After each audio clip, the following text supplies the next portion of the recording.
క్రీస్తు విజయం అనే మన ఈ ఛానల్కి స్వాగతం, సుస్వాగతం. మిమ్మల్ని ఆత్మీయంగా బలపరిచే వర్తమానాలు, సజీవ సాక్ష్యాలతో పాటుగా అనేక వార్తా విశేషాలు తెలుసుకుందాం రండి.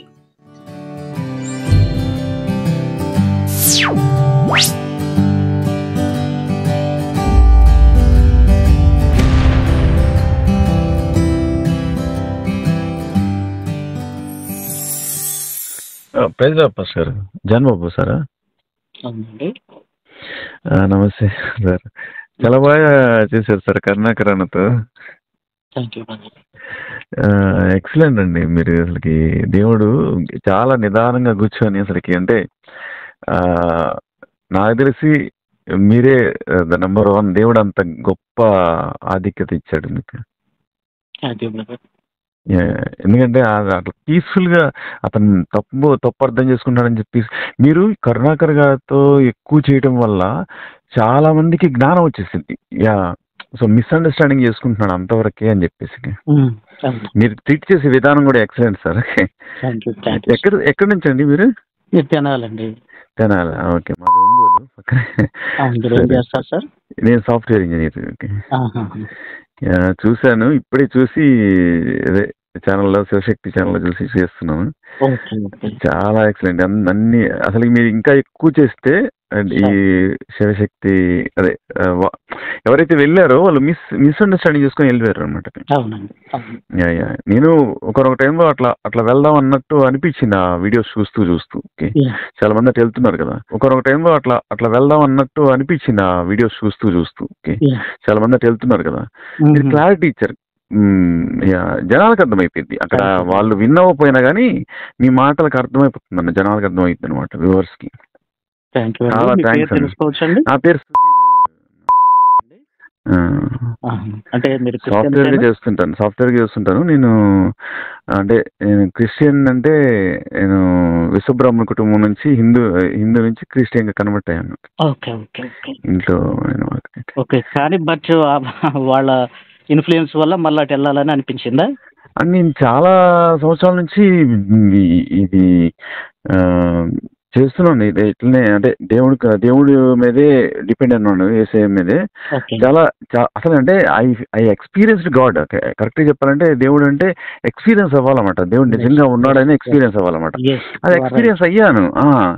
కానీ వీళ్ళు చెప్తున్న ఈ బైబిల్లో కొన్ని ఇక శివశక్తి అలా చెప్తున్నాయి, వాటిని బట్టి కొన్ని నిజమే కదా అట్లనే అంటే కొన్నాళ్ళు ఏమైందంటే పాస్టర్ల వల్ల అని చెప్పేసి, సరే పాస్టర్లు ఎట్లుంటే నాకెందుకు, మనకి బైబిల్ ముఖ్యం అని చెప్పేసి కొన్నాళ్ళు దాని మీద నిలబడి ఉన్నాను అనమాట. ఎట్లా అంటే పాస్టర్లు కరెక్టే, మీరు ఇందాక అన్నారు కదా, దాంట్లో వీళ్ళు స్వామిజీలు కూడా అట్లా ఉంటారు కదా కొంతమంది. మీరు ఎంతసేపటికి క్లియర్ గా చెప్తున్నారు. ఎట్లా అంటే 95 మందిని చూడండి, 5 మందిని ఎందుకు చూస్తారు. మరలా ఒక పాయింట్లో ఎట్లా అంటే మీరు మంచింది చెడుంది, మంచి చూడండి, మంచి ఒక గ్రంథం, ఏదైనా గ్రంథం మంచి చూసుకుందాము అన్నది చూడండి. అసలు ఎక్సలెంట్ అసలు ఆ పాయింట్ మటుకు. అసలుకి అంటే నేనేంటంటే ఒక టైంలో అట్లా అనిపించటం ఏంటి అంటే ఒకదాని మీద ఒకటి కష్టాలు రావటం, ఒకదాని ఒకటి ఇంట్లో సమస్యలు రావటం, హెల్త్ ఇష్యూస్, ఇవన్నిటి వల్ల ఏంటంటే ఎంతసేపు భరిస్తామని చెప్పి భరించలేని, అంటే ఎవరిని అడిగినా యోబు శ్రమలు భరించాలంటున్నారు కానీ బట్ అది ఎక్స్పీరియన్స్ అయితే నాకు అర్థం అవుతుంది అనమాట. ఇంత నేను తట్టుకోలేకపోతున్నానే, ఇన్ని పరీక్షలా అని చెప్పేసి ఆ లెవెల్లోకి వెళ్తూ శివశక్తి వీడియోలు చూస్తూ వాళ్ళ టెస్టిమనీలు ఉంటాయి కదా వెనక్కి రావటం, సో అవన్నీ చూస్తూ కొన్ని ఏమో మ్యాచ్ అవుతున్నాయి, మాక్సిమం మ్యాచ్ అవుతున్నాయి అన్నమాట. శివశక్తి వీడియోలు చూస్తూ వాళ్ళ టెస్టిమనీలు ఉంటాయి కదా వెనక్కి రావటం, సో అవన్నీ చూస్తూ కొన్ని ఏమో మ్యాచ్ అవుతున్నాయి, మాక్సిమం మ్యాచ్ అవుతున్నాయి అన్నమాట. సో అలాంటప్పుడు వెళ్దాం అన్నట్టు అనిపించింది. మాక్సిమం ఆ కోపం మీదే కొన్ని రోజులు, ఒక 4 వారాలు అట్లా మానేశాను నేను చర్చికి వెళ్ళటం కూడా. కాకపోతే అప్పుడు అర్థమైంది ఏంటంటే మీరన్నా చూడండి, మీ వీడియో నాకు కనెక్ట్ అయిపోయింది. ఇప్పుడు ఈ 2 వీడియోస్ కనెక్ట్ అయిపోయినాయి అనమాట. ఎట్లా అంటే ఇప్పుడు సో ఇప్పుడు ఉన్న వాటిలో బెస్ట్ ఎంచుకోవాలంటే ఖచ్చితంగా బైబిలే. ఓకే, బెస్ట్ అంటే సో బైబిల్ చెప్పే వాటిల్లో దేవుడు చెప్పే ఒక చక్కటి పాయింట్ చెప్తా విను. మన గ్రంథంలో అంటే బైబిల్ గ్రంథంలో ఉమ్, తప్పు చేసినా, ఒప్పు చేసినా ఉన్నది ఉన్నట్టుగా దేవుడు రాయించాడు ఒకటి. ఉమ్, 2 మన బైబిల్ గ్రంథంలో తప్పు చేసిన వాళ్ళందరూ మనుషులే. ఉమ్, దేవుడు చేయలేదు. ఉమ్, ఓకే. ఇప్పుడు హిందూ గ్రంథాల్లోకెళ్ళేటప్పటికి ఉమ్, హిందూ గ్రంథాలు దేవుళ్ళే తప్పు చేశారని ఉంది. అవును. వాళ్ళు వ్యభిచరించారు. అవును. ఇప్పుడు శివుడు ఏదో ఋషులు భార్యల దగ్గరికి వెళ్తే 5 అంగం కట్ చేశారంట, అది కింద పడిందంట. ఇప్పుడు శివలింగం అంటే అర్థం ఏంటి? అదే కదా. ఇట్లాగా దేవుళ్ళు తప్పు చేసినట్టుగా హిందూ గ్రంథాల్లో ఉంది. మన గ్రంథంలో ఎక్కడ దేవుడు తప్పు చేసినట్టుగా మన గ్రంథం చెప్పదు మనకి. హిందూ గ్రంథాలే దేవుళ్ళు తప్పు చేశారని ఆ గ్రంథాలే చెప్తున్నాయి. అవును. ఇది బాగా మనం గుర్తుంచుకోవాల్సిన విషయం. మన యేసయ్యకి మిగిలిన వాళ్ళకి ఉన్నటువంటి వ్యత్యాసం, మన బైబిల్ దేవునికి పక్క వాటికి. గ్రంథాల్లో కూడా వ్యత్యాసం ఉంది, మిగిలిన గ్రంథాలకి బైబిల్ గ్రంథానికి. ఒక్కటే ఫండమెంటల్గా మీరు గుర్తుపెట్టుకోండి, ఏంటంటే వీళ్ళు చెప్పే గ్రంథాలన్నీ ఇప్పుడు మనం కల్పితం అన్నా వాళ్ళు ఒప్పుకోవట్లేదు. లేదండి, లేదు, మా లక్షల కోట్ల సంవత్సరాల నుంచి మా సనాతన ధర్మం ఉందంటారు. అలాంటప్పుడు భారతదేశంలో క్రీస్తు శకం క్రీస్తు పూర్వం అని ఎందుకు కొనసాగిస్తున్నారు? కరెక్టే. అవును. రాముడి శకము, కృష్ణుడి శకము, పెట్టచ్చు కదా. అనట్లే కదా, ఆధారం లేదు. సో ఇట్లా చాలా, అంటే ఇంక నేను నిజానికమ్మా నేనేం ప్రిపేర్డ్గా అక్కడికి వెళ్ళలేదు. మా మధ్య జస్ట్ ఓవర్కాళ్ళని మీట్ అవుదామని వెళ్ళాను అంతే. లలిత్ గారు చూసావా? అది సగం చూశాను. అంటే అది కూడా 2 పాటలు ఉన్నాయి, అవి కూడా చూడు. ఆయన అయితే నన్ను ఇంటర్వ్యూకి పిలిచారు. ఇంటర్వ్యూ అంటే ఏంటంటే జస్ట్ ఆయన ఏదన్నా అడుగుతుంటే ఒక చర్చ లాగా కొనసాగే విధానం అది, అంతే, అంతవరకే. ఇప్పుడు కరుణాకర్ దగ్గరికి వెళ్ళినా ముందుగా ఏదైనా ఒక పాయింట్ తీసుకొని ప్రిపేర్ అయ్యి దాని మీద చర్చించుకోవడం అయితే ఇంకా ఢీ కొట్టేవాడిని ప్రేమగానే. బట్ మేము క్యాజువల్ గా కలుద్దామంటే అట్లా కలిసాము. ఇంకా ఆయనకి ఏదో డౌట్ వస్తే అది అడుగుతున్నాడు, నేను చెప్పే ప్రయత్నం చేశాను మాక్సిమం. ఎలాంటి ప్లాన్ లేదు, అసలు ముందు ఎలాంటి ప్లాన్ లేదు. ఎందుకంటే దట్ ఈస్ మీరు క్యాజువల్ గా ఎట్లాంటి క్వశ్చన్ అడిగినా మీరు సమాధానం చెప్పేటట్టున్నారు. అది మాక్సిమం దేవుడు సహాయం చేస్తున్నాడు అక్కడ. ఎట్లాంటి క్వశ్చన్ అడిగినా మీరు సమాధానం చెప్పేటట్టున్నారు. అది మాక్సిమం దేవుడు సహాయం చేస్తున్నాడు అక్కడ. ఎందుకంటే మీరు ఎక్కడ మీరు గనక ఏదో అంటే ఏ పాస్టర్ చేయరు అట్లా వెళ్ళరు నాకు తెలిసి. పాస్టర్ అంటే వెళ్ళినా కానీ ఇట్లా మాట్లాడలేరు మీలాగా. అది దేవుడు కరెక్ట్ గా మీరు దేవుడు నడిపిస్తున్నది కరెక్ట్ గా నాకు కనిపించింది దాంట్లో. మిమ్మల్ని ప్రశాంతంగా పీస్ఫుల్ కూర్చొని నాకేమనిపించింది అంటన్నా, ఇప్పుడు అదే అట్లా వెళ్ళిపోదాం అనిపించింది కదా. కొన్ని వీడియోస్ చూసిన తర్వాత నాకేమనిపించింది అంటే కరుణాకర్ అన్న ఏంటంటే ఈ యాంటీగానే చూస్తున్నాడు కానీ హిందూయిజంలో ఉన్నది చూసుకోవట్లేదు అనిపించింది నాకు.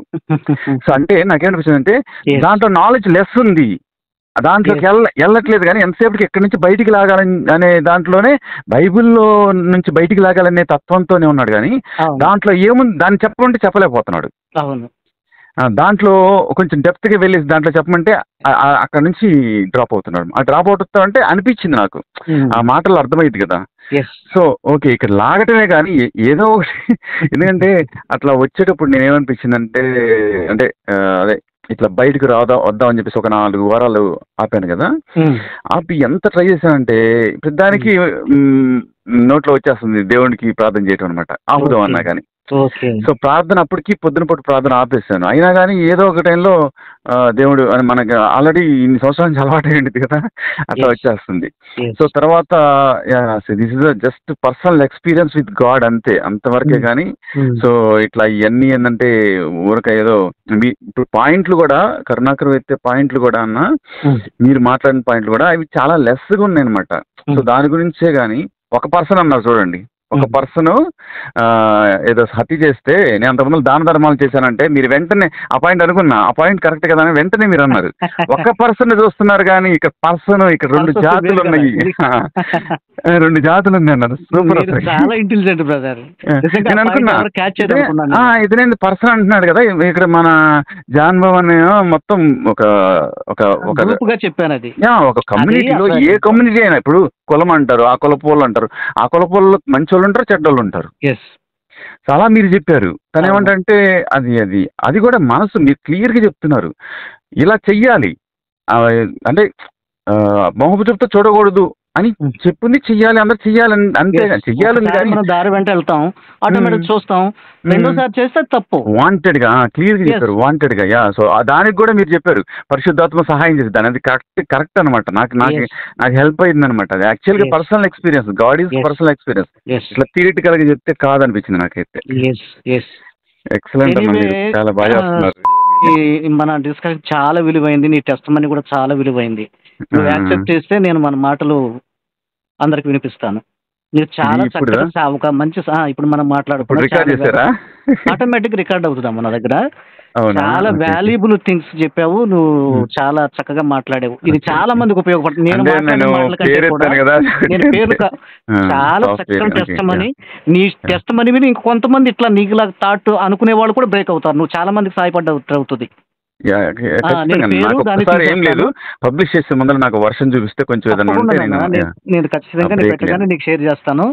చాలా చక్కని మాటలు, చాలా విలువగా నువ్వు చదువుకున్నవాడు చదువుకున్నట్టుగా నిజంగా నువ్వు నిరూపించావు. చక్కగా పాయింట్ అవుట్ చేసావు, చక్కగా క్లియర్ గా విన్నావు. నాకు సంతోషం ఏంటంటే నేను మాట్లాడిన వినే ఒక వ్యక్తి తను టర్న్ అయ్యాడు అంటే నాకు అసలు ఎంత, అసలు నాకు ఇప్పుడు నాకు 1 లక్ష రూపాయలు నా జేబులో పెట్టినట్టుంది.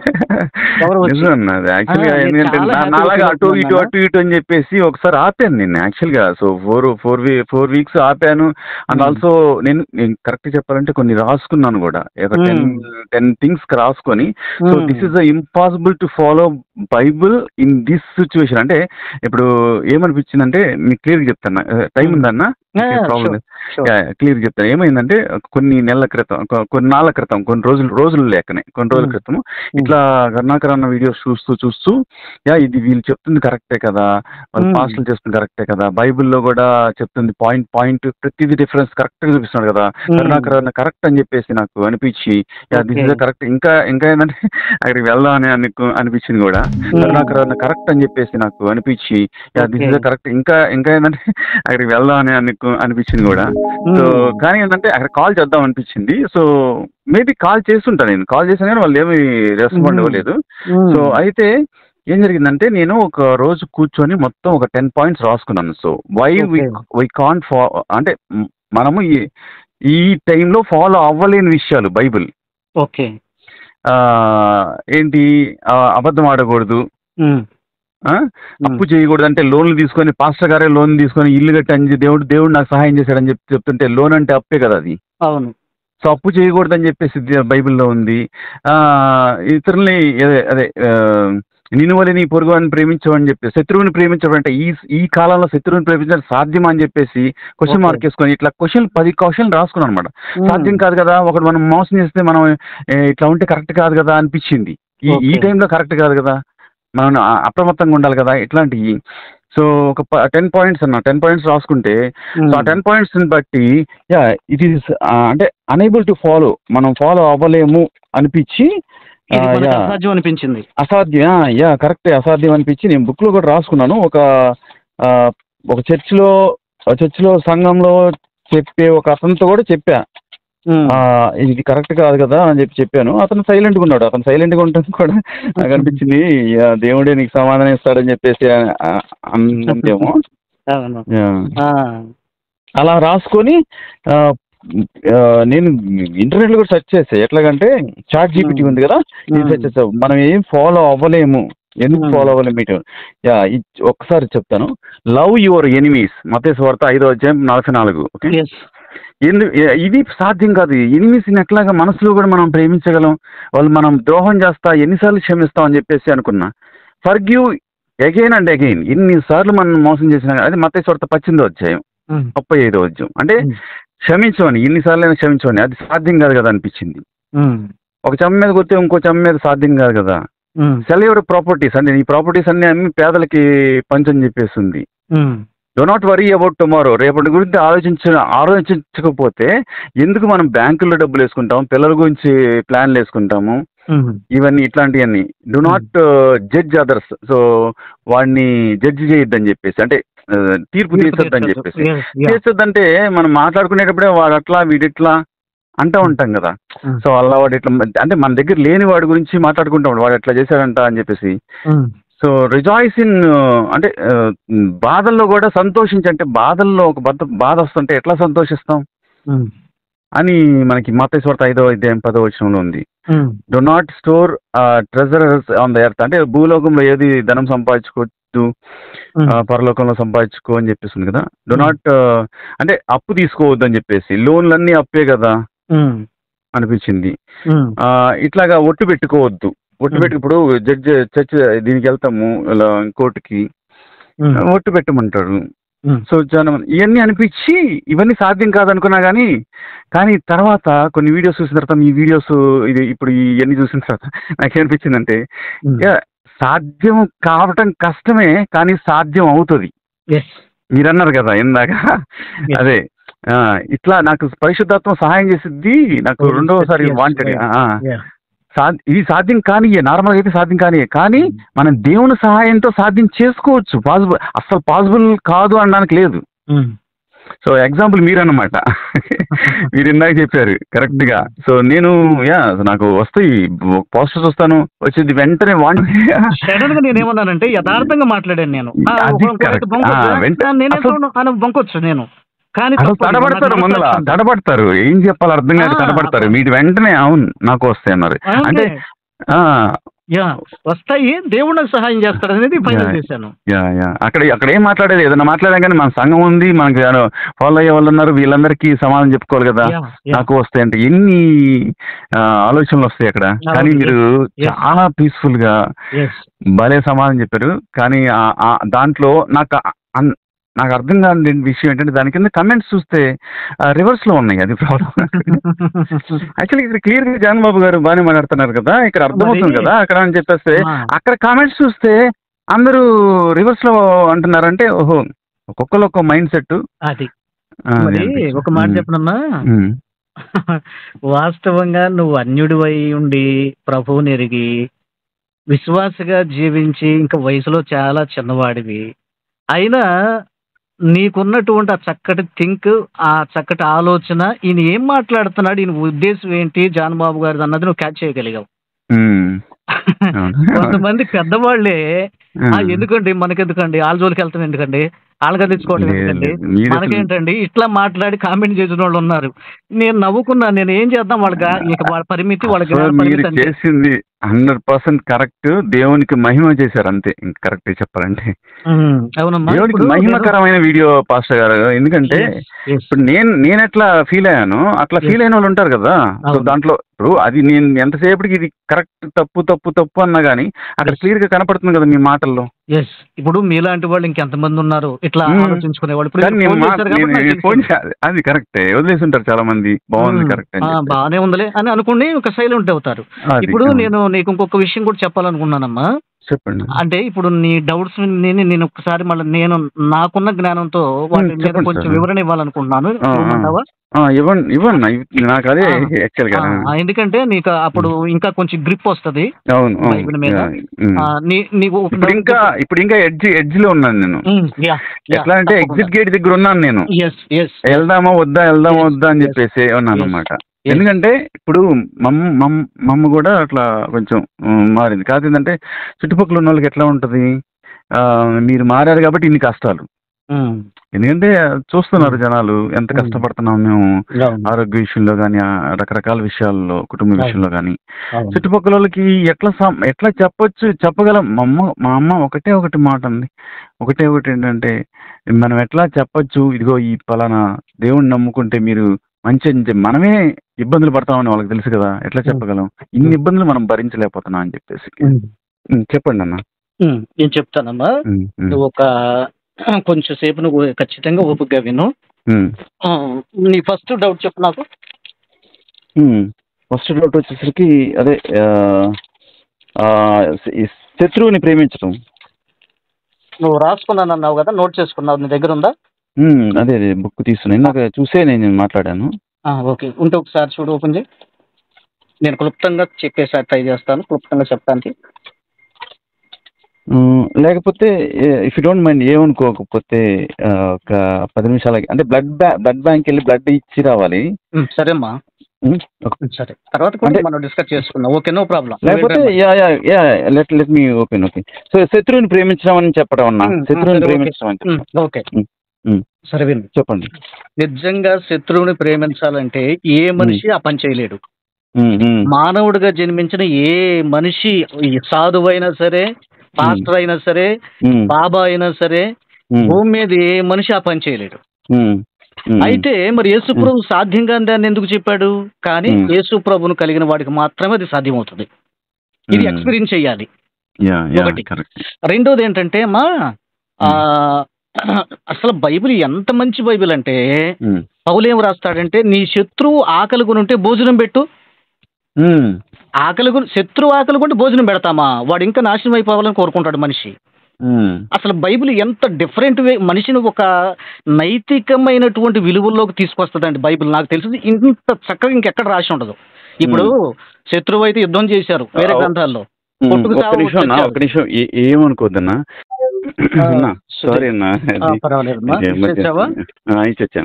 అంటే ఏంటి, ఎవరు జాబ్, ఏదైనా జాబ్ చేస్తావా? సాఫ్ట్వేర్ జాబ్ చేస్తాను. ఏ కంపెనీ? హైదరాబాద్ లో. అంటే ప్రస్తుతానికి వర్క్ ఫ్రమ్ హోమ్ చేస్తున్నాను. Okay okay. కంపెనీ ఏంటి? Okay okay. సరే అమ్మా, ఇక్కడ నేను ఒక టాపిక్ మాట్లాడుకుంటున్నాం కదా, శత్రువుని ప్రేమించడం అన్నది మనిషి స్వభావానికి విరుద్ధం. అవును. ఈ పాయింట్ దగ్గర ఒక్కటన్నా ఏమనుకోవద్దు. ఈ పాయింట్ దగ్గర ఇంకొక మీ వీడియోస్ తో పాటు జేమ్స్ గారు ఉన్నారు కదా, జేమ్స్ గారి మీద వివాదాలు రేపు ఇంకో అతను రోస్టింగ్ అని చెప్పేసి ఒక అతను ఉన్నాడు కదా, పేరేదో ఉంది. సో తను ఇట్లాగే కేసులు కూడా పెట్టి గందరగోళం చేశాడు. కానీ రీసెంట్ గా అతని స్టేజ్ మీదకి పిలిచిన వీడియో చూశాను నేను. అతని మీద కేసులు పెట్టి, లేనిపోని కేసులు పెట్టి అంత గందరగోళం చేసిన అతను జేమ్స్ అనే అతను స్టేజ్ మీదకి తీసుకొచ్చి అందరి ముందర చెప్పాడనమాట. అంటే ఏం అనకుండా వాళ్ళ కోసం ప్రేయర్ చేపించాడు. ఓకే. సో అక్కడ నాకు ఈ పాయింట్ చెప్పండి అన్న. అదమ్మా, నేను అదే అక్కడికి వస్తున్నాను. మన మానవ స్వభావానికి విరుద్ధం. కానీ ఎప్పుడైతే మనం యేసు ప్రభువుని నమ్ముకొని, నిజమే కదా నాయన నా కోసం చనిపోయి మరణించి తిరిగి లేచాడు, నేను పాపిని ప్రభువా నన్ను క్షమించయ్యా అని మన ప్రభువుని వేడుకుంటున్నామో, మన హృదయంలోకి పరిశుద్ధాత్మ వస్తుంది. మీ దేహము దేవుని ఆలయమై ఉన్నదని మీరు ఎరుగరా? పరిశుద్ధాత్మ మీలో నివసించుతున్నాడని పౌలు చెప్తాడు మనకి. సో ఆ పరిశుద్ధాత్మ మనలోకి వచ్చినప్పుడు అండి, ఇది ఇప్పుడు నువ్వు చెప్పేది చూసావా, ఆటోమేటిక్ గా శత్రువు మీద కూడా ప్రేమదే పోని, ఏం తెలియదులే పాపం పోని అట్లాగ అనుకుంటారు అనుకోని, ఇలాంటి నాకుందమ్మా. నేను చెప్తున్నాను, నన్ను ఉంది కాబట్టి మీరు అక్కడ ఉన్నారు. కరెక్ట్ చెప్పాలంటే మీరు ఉంది కాబట్టి అక్కడ కూర్చున్నారు. ఇక్కడ ఆ రోజు అదే అక్కడ స్టూడియోలో జరగడం అనేది ఇంకా అది ఉంది కాబట్టి ఆ యొక్క మనస్తత్వం. నేనేంటంటే అసలు అంటే నేను యాక్చువల్గా ఈ విషయం చెప్పాలంటే నాన్నగారి గురించి చెప్పాలి. నాన్నలో నేను నేర్చుకున్నాను ఇది, నాన్న ద్వారా. నాన్నగారు సేవకులు అనమాట. అసలు నాన్న నా చిన్నప్పటి నుంచి ఎప్పుడు ఒక మనిషిని ద్వేషించటం కానీ, కనీసం చిన్నగా తిట్టడం, ఒక్క మాట ఆయాసపడటం కానీ నా జీవితంలో ఆయన చనిపోయే వరకు నేను చూడలేదు. అసలు ఆయన ఎంత ధీనుడంటే, నాకు తెలిసి అజాత శత్రువు అని సహజంగా పిలుస్తూ ఉంటారు. ఆ క్రైస్తవంలో నాన్న అలా జీవించారమ్మా. అసలు ఒకవేళ ఏదన్నా ఎవరన్నా అన్నారు అనుకో, కొంచెం అమ్మ తొందరపడి వాళ్ళు ఏంటి ఇదిగో వస్తానన్నారు రాలేదు అందనుకో, ఏమమ్మా వాళ్ళకి ఏం అడ్డం వచ్చిందో లేమ్మా, రావడానికి ఏదైనా సమస్య వచ్చిందేమోలే, మనం ఎందుకు బాధపడాలి అంటాడు. అంటే పాజిటివ్ థింక్ చేస్తాడు. అది ఏ సమస్య అయినా సరే మనం కొన్నిసార్లు అయినా నెగిటివ్గా ఆలోచిస్తాం. అది అట్లా నాకు ఆటోమేటిక్ గా అది బ్లడ్ లోనే వచ్చేసింది. అసలు ఒక మాటలు చెప్పండి, నాకు బ్లడ్ లోనే వచ్చేసింది. నేను కూడా మాక్సిమం పాజిటివ్ థింక్ చేస్తా, మాక్సిమం శత్రువు అయినా సరే. అందుకని ఈ మనసు దేవుడి నుంచి మనకు వస్తుందమ్మా, ఇది మనం నమ్మాలి. మనము సాధన, కర్ణాకర్ చెప్పినట్టుగా ఏదో సాధన చేస్తే మీరు అన్నారు ఇక్కడ. దానికి సొల్యూషన్ ఏంటంటే మన ప్రయత్నాలు ఎన్ని ప్రయత్నాలు చేసినా వేస్ట్ కదా. మన ప్రయత్నాలు మనం చేసుకుని ఏదో కొంత మట్టుకే కొంత మట్టుకే మానవుడికి అది కష్టతరంగా ఉంటది. అందుకని దేవుడు సహాయం చేయాలి, దేవుడు హెల్ప్ చేస్తేనే కదా చెయ్యాలి. ఇదమ్మా. కనుక మనం శత్రువుని ప్రేమించటము ఖచ్చితంగా మనకి పాసిబుల్ అవుతుంది. ఎవరితో? దేవుడు మనతో ఉంటే మనకు పాసిబుల్ అవుతుంది. ఎవ్రీథింగ్ పాసిబుల్ విత్ గాడ్ అని ఉంటుంది కీర్తన గ్రంథంలో 100వ అధ్యాయంలో. సో కనుక మనకి దేవుడు ఆత్మ మనలోకి వచ్చినప్పుడు ఖచ్చితంగా వాడు ఎంత శత్రువైన పోనేలే ప్రేమిద్దాం అని మనసు వస్తుందమ్మా. దానికి నేను ఎక్స్పీరియన్స్ చేశాను, నేనే దానికి సాక్షి. నెక్స్ట్ ఫర్గివ్ అంటే క్షమిస్తూ మత్తయి సువార్త 18:35 ఫర్గివ్ అగైన్ అండ్ అగైన్, ఎన్నిసార్లు క్షమించాలి దేవా అని చెప్తే ఒక తప్పు చేస్తే 70 సార్లు అని చెప్పేసి ఉంది కదా. అంటే క్షమిస్తూనే ఉండమని చెప్పి అప్పుడు మనం దాన్ని ఏమంటారు ఇది అవుతాం కదా, అంటే ఒక అంటే లాస్ అయిపోతాం కదా, ఫన్నీగా అయిపోయింది అనమాట. ఎన్నిసార్లు తిట్టినా కానీ ఇంకా క్షమిస్తూ ఉంటే, ఎన్నిసార్లు మోసం చేసినా క్షమిస్తూనే ఉంటే తర్వాత బాగుపడతాడులే తెలుసుకుంటాడులే అని చెప్పేసి అంటుంటే అది ఒక ఆ తేలికను చేతగానితనం అన్నట్టుంటది కదా. అంతే, అట్లాగా ఏది అసలు అన్నట్టుంటది ఖచ్చితంగా. దానికి కూడా చెప్తాను. ఎన్నిసార్లు క్షమించాలంటే యేసుక్రీస్తుని అడిగితే అప్పుడు అదే ఈ శిష్యులు అడిగితే 70 సార్లు అని చెప్పేసి ఉంటది అనమాట. సంథింగ్ అంత క్లారిటీగా లేదు. అంటే పేతురు అక్కడ శిష్యుడు ఏమడుగుతాడంటే, అయ్యా 70 మార్లు 7 మార్లు మట్టుకు క్షమించాలని అడుగుతాడు. కాదు 70 ఏళ్ల మార్లు మట్టుకన్నాడు. 70 సార్లు కూడా కాదు, 70 ఏళ్ల మార్క. 70 ఏళ్ళు అంటే మనిషి ఆయుష్కాలం ఎంత బైబిల్ ప్రకారం? 70 ఏళ్ళు లేక 80 ఏళ్ళు. అంటే జీవితాంతం ప్రకారం 90వ అధ్యాయంలో 10-12 వచనాల్లో రాసి ఉంటది. ఆ ఆయుష్కాలం 70 సంవత్సరాలు, అధిక బలం ఉంటే 80 సంవత్సరాలు. యేసుప్రభు ఏం చెప్పాడు ఇక్కడ? 70 ఏళ్ల మార్లు మటుకు క్షమించన్నాడు. అంటే ఏంటి? మనిషి చచ్చిపోయేంత వరకు క్షమించమని చెప్పాడు. ఇక్కడ అదే చేతకాని వాళ్ళం అవుతాం కదా, ఇది అసలు సాధ్యం కాదు కదా అసలుకి. మరీ హేళనగా చూస్తారు కదా, ఎక్కిరిచ్చినట్టు ఉండేది కదా మనసు. ఏం చేసినా క్షమిస్తాడు అని చెప్పేసి అన్నట్టు వాళ్ళు ఇంకా మిస్యూజ్ చేస్తారు కదా మన బిహేవియర్ ని. దానికి చెప్తాను నేను. అయితే ఏంటంటే మనం అప్పుడు మనం ఒక వాక్యంలోకి వెళ్ళాలి. మనం దేవుడిని సంతోష పెట్టాలా, మనుషుల్ని సంతోష పెట్టాలా అని పేతురు అపొస్తల కార్యంలో అడుగుతాడు యూదుల్ని. అందుకని నేను దేవుడిని సంతోష పెట్టాలి, నేను మనుషులు సంతోష పెట్టకపోయినా పర్వాలేదు, మీరు మమ్మల్ని కొట్టినా సరే తిట్టినా సరే మేము ఆయన గురించి ప్రకటించడం మానుకోము అని చెప్పాడు. ఇప్పుడు మనం ఏం క్వశ్చన్ చేసుకోవాలంటే, ఇప్పుడు వీడు మనల్ని హేళన చేస్తున్నాడు, అందుకు మనం కృంగిపోవాలా? లేకపోతే నేను క్షమిస్తున్నాను కనుక నా దేవుడు సంతోషపడుతున్నాడు, నేను దేవుని ముఖం చూడాలా వీళ్ళ ముఖం చూడాలా అని ఆలోచించు. మనం క్షమిస్తున్నాం గనక మన దేవుడు సంతోషిస్తున్నాడు, ఆయన చెప్పిన మాట మనం పాటిస్తున్నామని. మనుషుల దృష్టిలో ఒకవేళ పిచ్చోళ్ళం కావచ్చు, ఎర్రోళ్ళం కావచ్చు, ఐడేంద్ర అనుకోవచ్చు. అనుకోని ఇక్కడే బతుకుతున్నాం కదా మనం. అవునన్నా, అనుకోని ఇక్కడే బతుకుతున్నాం. ఖచ్చితంగా ఒక రోజున ఆ వ్యక్తే నీ దగ్గరకు వస్తాడు. ఏ వ్యక్తి అయితే అప్పుడు గ్రహిస్తాడు, అండర్స్టాండ్ చేసుకుంటాడు. ఇంకా చెప్పమంటావా? అట్లా ఉండటం ద్వారా మనం నెగిటివ్గా ఎందుకు థింక్ చేయాలి? ఒకవేళ అతను 1-2 సార్లు చూసారే, పాపం ఇతను ఎంత మంచోడురా, పాపం ఎన్నిసార్లు క్షమించాడు అని అతను కూడా మారతాడేమో. ఒక ఛాన్స్ ఇచ్చినట్టు అయింది. ఇలా చేయకపోతే ఛాన్స్ ఇచ్చినట్టు కాదు కదా. ఇంకా మన మనసులో కూడా ఇంకా చెడ్డ తలంపులు వచ్చేస్తాయి, అంటే బాధ ఉంటది. అతను తీసుకోలేము. అర్థమైందమ్మా? అందుకనే మళ్ళీ ఇంకొక మాట కూడా నీకు అనుభవించిన వాళ్ళు చెప్పిన మాట చెప్తున్నారు. పౌలు గారు అనుభవించి చెప్పాడు మనకి పత్రికల్లో. మేము చాలా మందికి బలహీనులా కనపడుతున్నాం, మమ్మల్ని బలహీనులు అనుకుంటున్నారు. కాదు, మేము బలవంతులం. మేము చాలా మందికి దరిద్రులా కనపడుతున్నాం, కానీ మేము క్రీస్తుల ఐశ్వర్యవంతులం అని పౌలు గారు రాశాడు. మనుషుల దృష్టిలో మనం తేలిక కావచ్చు, కానీ దేవుని దృష్టిలో మనం గౌరవం పొందుతున్నాం. మనకు అది కావాలి, అది శాశ్వతమైంది. ఇతను కనీసం అట్లా చేయటం ద్వారా ఏదో ఒక దినాన అతను మారే అవకాశం ఉంటది. మనం తలుపు తెరిచి ఉంచినట్టు అది. ఇంట్లో వాళ్ళు ఎట్లా చేస్తే అంటే ఒక సపోజ్ భార్య భర్త ఉన్నారు, ఇప్పుడు ఎంత చనువుగా ఇప్పుడు ఎంత చేసినా గానీ ఇంకా పదే దాన్ని ఆ యొక్క ఏంటి ఆ చనువుని తీసుకొని ఇంకా మిస్యూజ్ చేయటం, అంటే అట్లా చేసుకుంటున్నారు అనుకోండి ఇంట్లో వాళ్ళే. భార్య గాని భర్త గాని సంథింగ్ ఒక పర్సన్ అనుకుందాం, అది కొన్నాళ్ళు నాకు తెలిసి కొన్నాళ్ళు మట్టుగా సాగుద్దమ్మా. తర్వాత ఖచ్చితంగా రిపెంట్ అయ్యే అవకాశం ఖచ్చితంగా భార్యకని దేవుడు ఇస్తాడని నేను నమ్ముతున్నాను. ఖచ్చితంగా. లేదు మనం క్షమించలేకపోతున్నాం అనుకో, మనమే మన చేతులారా ఇంటిని నరకంగా చేసుకుంటాం.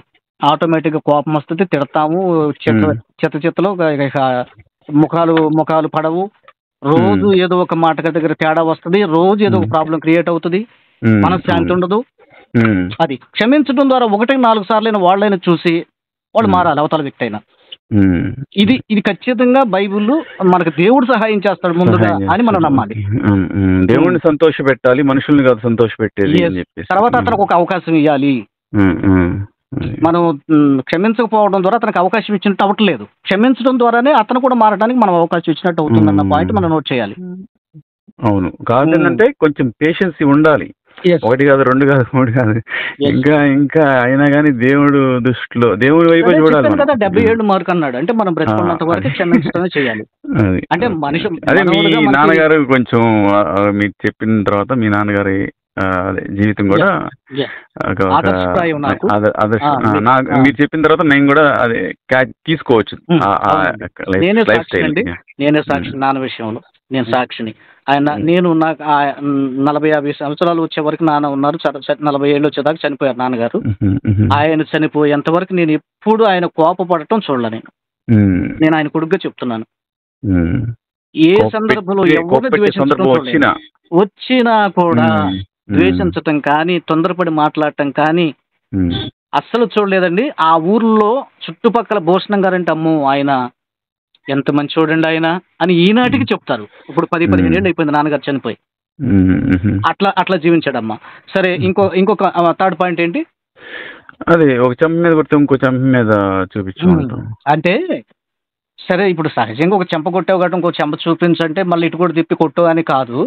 ఇప్పుడు మళ్ళీ కొట్టాడు అనుకోండి, తిరిగి మనం ఒకటేసాం, ఇంకా అది రేజ్ అవుతుందా డౌన్ అవుతుందా? వివాదం అనేది రేజే అవుతుంది. సేమ్ అట్లా ఇది సేమ్ ఇందాక మనం మాట్లాడుకున్నట్టు. సరే, మనం మాట్లాడుకుంటున్నాం అనుకోండి, అవతలుడు కాస్త కోపం తగ్గుతుంది. ఒక మాట అంటాడు, ఇప్పుడు మనం కొట్టొచ్చు. కానీ క్రైస్తవ్యంలో సహనం చాలా ఇంపార్టెంట్ గనక దానికి మాదిరి ఎవరు? యేసయ్యే. ఇప్పుడు ఆయన దేవుడు అయ్యుండి ఆయన ముఖం మీద ఉమ్మేస్తుంటే, గుద్దుతుంటే, కొడతంటే కనీసం మనం ఆ స్థానం ఉంటే ఎక్కడో ఒక్క మాటన్నా మాట్లాడతాం. ఒక్క మాటన్నా. మరి ఆయన ఎక్కడ మాట్లాడలా? అసలు ఆయన దేవుని కుమారుడు. కావాలంటే జస్ట్ కొండ్రా అంటే అవతలకెళ్ళి దెబ్బగా నేలపడి చచ్చిపోతారు వాళ్ళంతా. మరి ఆయన మనకు మాదిరి. అందుకనే మనం ఇది అంటే మనకు ఆ వ్యక్తి నైతిక విలువల్ని పెంపొందిస్తున్నాయి. అంటే కొట్టితే కొట్టించుకో అనే మీ దేవుడు చెప్పేది అంటాడు కరుణాకర్ వ్యూలో అయితే. కానీ మన వ్యూ ఏంటి? అలా కాదు. మనం నైతిక మోరల్ విలువలను మనం పెంపొందించాలి, మంచి దిశగా నడవాలి. అలా ఉంటే అవతల కూడా మారతాడు, వాడిని కూడా మనం మార్చుకోవాలి అన్నది యేసయ్య బోధ. ఇక్కడ ఈ పాయింట్ దగ్గర అన్న, ఇప్పుడు కొంచెం ఈ పాయింట్ లో కాదు, ఈ పాయింట్ దగ్గరే ముందల పాయింట్ దగ్గర ఒకవేళ సపోజ్ ఫర్ ఎగ్జాంపుల్ అడుగుతున్నారు అనుకోండి డబ్బులు. ఓకే, అంటే అడగడం అంటే తెలిసిన వాళ్ళు, రిలేషన్స్, ఫ్రెండ్స్, తెలిసిన వాళ్ళు అడుగుతూ ఉన్నారు అనుకోండి. వాళ్ళు ఎమర్జెన్సీ అని అడుగుతారు. ఎగ్జాంపుల్ చెప్పాలంటే ఒకసారి మా ఆవిడ డెలివరీరా అని చెప్పేసి ఒక అతను అడిగాడు. అడిగిన తర్వాత అంత సందర్భం, ఇట్లాంటి చాలా సందర్భాలు ఉన్నాయి. కానీ అడిగిన తర్వాత ఇచ్చాము, సడన్ గా ఎక్కడొక్కడ తీసుకొచ్చి ఇచ్చాము. ఇచ్చినప్పుడు వాళ్ళ పాప పుట్టి 3 సంవత్సరాలు అవుతుంది, ఇంకా ఇవ్వలేదు. అంటే ఇప్పుడు ఎన్నిసార్లు అడిగి అడగటం అంటే, ఇప్పుడు అడిగిన వాళ్ళకల్లా ఇవ్వమంటున్నాడు. ఒక వాక్యం ఉంది, నువ్వు 1 కిలోమీటర్ అడిగితే 2 కిలోమీటర్లు వెళ్ళు, ఇట్లా ఉంది కదా. అదే బైబిల్ ఏముంటదంటే, నిన్ను అప్పడుగువానికి నీ ముఖం చాటేయొద్దు. నీ ముఖం ఇప్పుడు నేను ఇచ్చుకుంటూ పోతే ఏంటి నా పరిస్థితి? ఇచ్చుకుంటూ వాళ్ళు రిటర్న్ ఇవ్వట్లా, నాకు అవసరం ఉన్నా ఇవ్వట్లా. Good question. నేను చెప్తాను, నాకు అర్థమైపోయింది నువ్వేం అడగదలుచుకున్నావు. నేను చెప్తా విను, నాకు అర్థమైపోయింది. Okay, right. అంటే యేసయ్య ఉద్దేశం ఏంటంటే, సరే సహజంగా మీరు సృష్టికర్తను నమ్ముకున్న నిజదేవుని ఎరిగారు గనక అప్పు ఇవ్వండి ఇతరులకి. మీ ముఖం చాటేసుకోబాకండి, మీ దగ్గర ఉన్నాయి కదా, వాడు పేదవాడు కదా, ఇవ్వండి, మళ్ళీ తీసుకోండి, తప్పు కాదు, ముఖం చాటేస్తే తప్పు అని చెప్పాడు. దాన్ని ఇప్పుడు నువ్వేమన్నావంటే, అన్నా మరి ఇట్లా చేశాను, నా జీవితం ఇట్లా జరిగింది, మరి అప్పుడు నాకు బాధ వస్తుంది కదా, నేను రెండో మనిషికి ఇవ్వలేను కదా. న్యాయంగానే మాట్లాడేవు నువ్వు. మిస్యూజ్ చేస్తున్నారు వాళ్ళు. వినమ్మా, అప్పుడు మనకి మార్గం ఏంటి? మరి బైబిల్ ఎలా చెప్తుంది, వీళ్ళు ఏమైనా ఎట్లా చేస్తున్నారు, మనకు తప్పించుకునే మార్గం ఏంటి? అక్కడ మనకు ఒక మార్గం ఉంది. ఏంటంటే, ఇప్పుడు మళ్ళీ తీసుకున్న వాడే సపోజ్ మళ్ళీ ఆయబ్బాయే వచ్చాడు అనుకుందాం. ఇప్పుడు వాడు డబ్బులు కట్టలేదు, 1000 రూపాయలు తీసుకున్నాడు, ఇవ్వలేదు, 2-3 ఏళ్ళు గడిచిపోయింది అనుకుందాం. మళ్ళీ ఒరే బాబు, ఒరే ఫ్రెండ్ రా, నువ్వు నాకు సాయం చేయరా అది ఇది అన్నాం అనుకోండి. ఇప్పుడు మరి నా దగ్గర ఉన్నాయి, నీ దగ్గర లేవంటే బైబిల్ ఊరుకోదు, అది అబద్ధం అవుతుంది. అప్పటికి తీయమని బైబిల్ చెప్తుంది, వీడు ఇస్తేనే ఇవ్వట్లేమ్మా, నేనేం చేయాలి? అందుకని ఏం చేయాలంటే మనం క్లియర్గా సోదరా, నా దగ్గర ఉన్నాయా లేవన్నది తర్వాత విషయం, దగ్గర ఉన్నాయి కానీ నీకు ఇవ్వను, ఇది చెప్పాలి. నీకు ఇవ్వను ఎందుకంటే నువ్వు ఒకసారి ఇలా మోసం చేసావు, నేను మళ్ళీ నీకు తిరిగి ఎట్లా ఇస్తాను అంటే అప్పుడు మనం క్లియర్గా చెప్పేసి ఒక అబద్ధం అంటలేదు మనం. అతని వైపు తప్పు ఉంది కనుక అతనికే చూపించాము. దేవుని దగ్గర మనం మనసాక్షిలో ఉంచుకుని నా దగ్గర లేవురు అంటాం సహజంగా అనుకోండి. ఈ డిట్ అంటుండ్రు బాబు ఎందుకు వచ్చిన గోలని, అబ్బాయి నేనే చాలా కష్టాల్లో ఉన్నాను అంటాం. అంటే అప్పుడు ఏమవుతుంది, తాత్కాలికంగా తప్పించుకుంటాం అక్కడ, కానీ దేవుని దృష్టిలో తప్పు చేసిన వాళ్ళం అవుతాం. ఉంచుకున్నాగా. అందుకని దేవుని దృష్టిలో కూడా మనం తప్పు చేయకుండా ఉండాలంటే అప్పుడు మనం ఏం మాట్లాడాలంటే, సోదరా ఉన్నా నేను ఇవ్వలేను, ఎందుకంటే నువ్వు ఇవ్వట్లేదు, నేను ఇవ్వలేను. లేదు అసలు కొత్తగానే వచ్చాడు వీడు ఇచ్చేటట్టు లేడు అనుకున్నాం, కొత్త వ్యక్తి ఇస్తాడో లేదో, లేకపోతే మనకేదో ఇవ్వాలనిపించట్లేదు, లేదండి నేను ఇవ్వలేనులేండి మీరు ఏమనుకోబాకండి అని చెప్పి పంపించమే. అంటే లేవు అనే అబద్ధం చెప్పకుండానే మనం అక్కడ ప్రత్యామ్నాయ మార్గం కూడా ఉంటది. యేసుప్రభు చెప్పాడండి, శోధనలలో తప్పించుకునే శోధన కలుగుతుంది మీకు, అయితే శోధనలో కూడా మీరు తప్పించుకునే మార్గాన్ని కూడా దేవుడు ఉంచాడు అని ఉంటది. ఆ మాట చదివావు ఎప్పుడైనా?